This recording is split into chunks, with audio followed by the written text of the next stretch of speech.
Every once in a while, a horror movie comes along that isn't just about screams and jump scares. It's about something deeper, something psychological, something personal. Until Dawn is one of those films. It takes a familiar survival horror setup, young adults stuck in a remote location hunted by a mysterious force, and flips it with a dark emotional twist. Time loops, trauma, and a villain who doesn't kill with a knife, but with fear itself. This isn't just a haunted house story.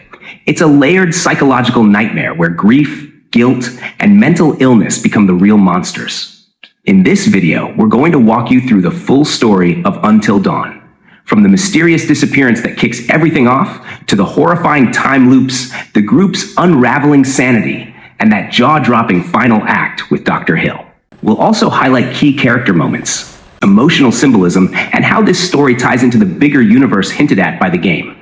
So, whether you've seen the film or you're curious about what Until Dawn is really about, this is the breakdown for you. Stick around. There's more to this story than you think. The movie kicks off with a disappearance. Melanie, Clover's sister, vanished without a trace a year ago. No goodbyes, no leads, just gone. For Clover, that loss isn't just painful, it's paralyzing. She's spiraled into depression, haunted by the what-ifs, the guilt, and the silence that followed. It's clear early on that she hasn't moved on. She's stuck, mentally, emotionally, and now we're about to find out physically too. So she decides to go back. Clover convinces her friends, Max, Megan, Nina, and April, to join her on a trip to Clover Valley. That's the remote area where Melanie disappeared.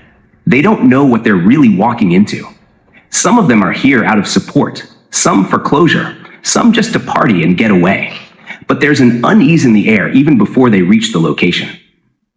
The drive into Clover Valley is filled with subtle dread, strange signs, eerily empty roads, and a suspicious gas station where they meet a man named Hill.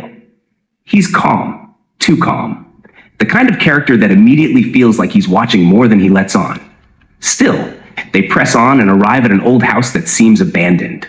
What they don't realize is this house is more than just part of the valley. It's the trap. From the moment the sun sets, something shifts. The group is hunted, brutally killed, and then wakes up again, just like before. Same time, same place, but a different killer this time. This is where the loop begins, and it only gets darker from here. The moment night falls in Clover Valley, the rules of reality break. Clover and her friends are hunted down by a masked killer in the shadows. There's no time to think, no chance to fight back. One by one, they're killed in brutal, graphic ways. But right before everything fades to black, they wake up. Back in the house.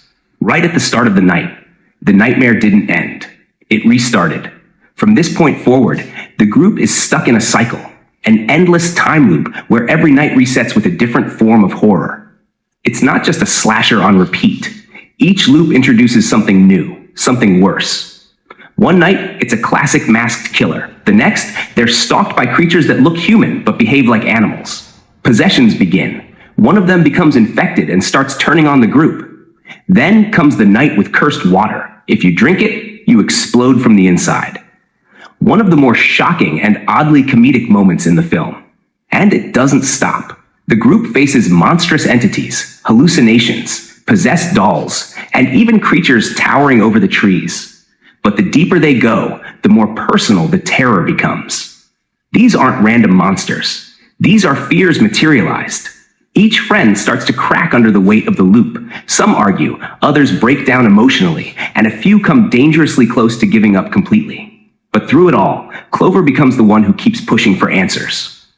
And it's around the 13th loop that things start to click. The patterns, the clues, the meaning behind each horror.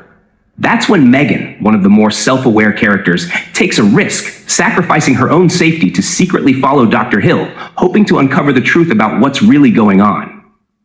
Meanwhile, the group starts to realize something terrifying. The loop is evolving based on Clover's inner world. Everything they're fighting is rooted in her mind. Now, survival isn't just physical, it's psychological.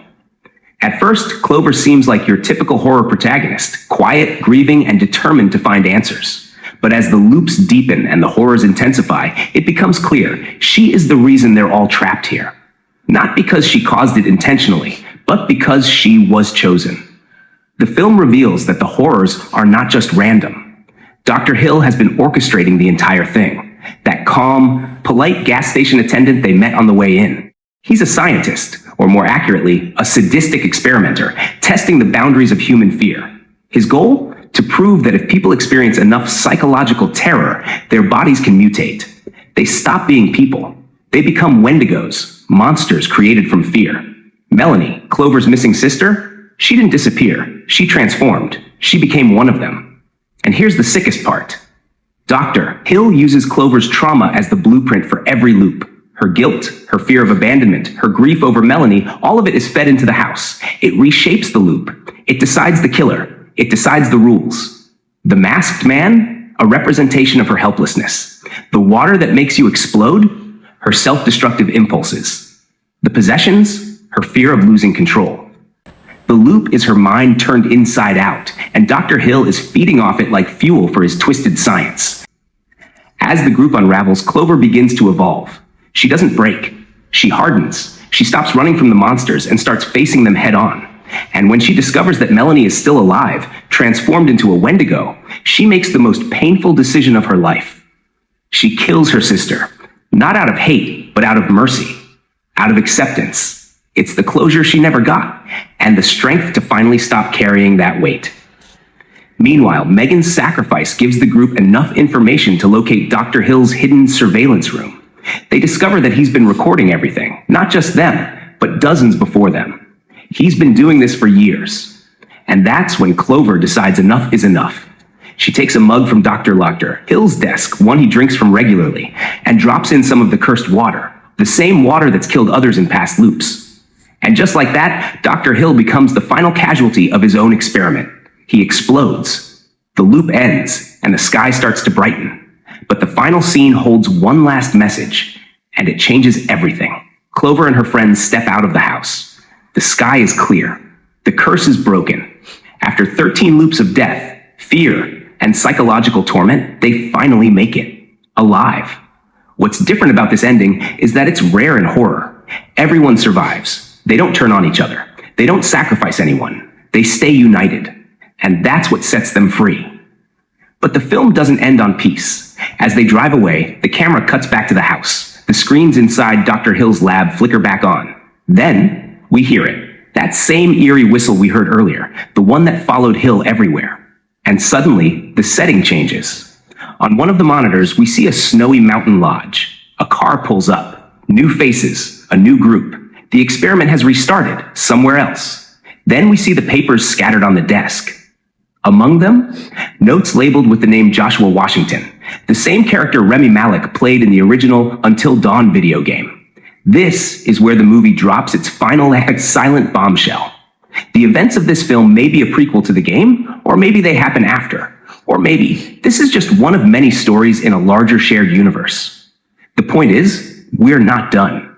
Dr. Hill may be dead in that house, but the system, the experiment, the loop, it still exists. The Snowy Lodge, that's where Until Dawn the game takes place. The door is open, and if this movie does well, there's room for more stories, more survivors, and definitely more nightmares. So, what did you think of the Until Dawn movie plot?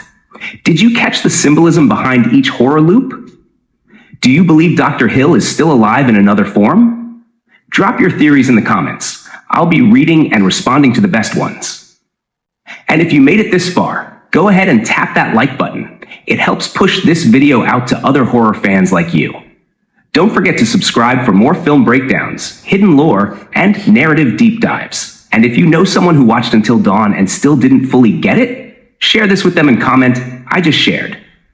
Until next time, stay alert, stay alive, and remember, fear doesn't end when the movie does.